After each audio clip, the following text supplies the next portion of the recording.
பச்சை நிறப்புல்லோட்டான காட்டில் மிலோ என்ற சுறுசுறுப்பான குரங்கு வாழ்ந்தது. அவன் துள்ளி நடக்கவும் சிரிக்கவும் நண்பர்களுடன் வாழைப்பழம் பகிர்ந்திடவும் மிகவும் விரும்பினான்.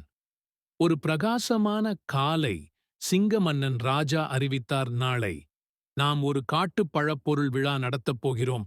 ஒவ்வொருவரும் விரும்பும் பழத்தை கொண்டு வாருங்கள். ஆனால் ஒருவன் அதை பார்த்துக் கொண்டிருந்தான். கிளுகிளு பாம்பு ஸ்லை. ஹே ஹே, நான் மிலோவின் வாழைப்பழத்தை திருடி பரிசை வெல்வேன். அந்த இரவில் ஸ்லை மிலோவின் வாழைப்பழ மரத்திற்கு திருடன் சென்றான். மிலோ அழுதான். ஓனா, என் வாழைப்பழங்கள் போனது. நான் விழாவுக்கு என்ன கொண்டு போவேன்? மிலோ நின்றுவிடவில்லை. அவன் ஒரு புத்திசாலியான திட்டத்தை கண்டுபிடித்தான்.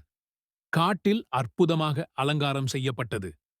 பல நிறங்களான பழங்கள், அன்னாச்சிப் பழம், பெர்ரிகள், மாம்பழம். அதிர்ச்சியாக ஸ்லை மிலோவின் திருடிய வாழைப்பழங்களுடன் வந்தான். அசாலையாக ஸ்பிளாஷ்.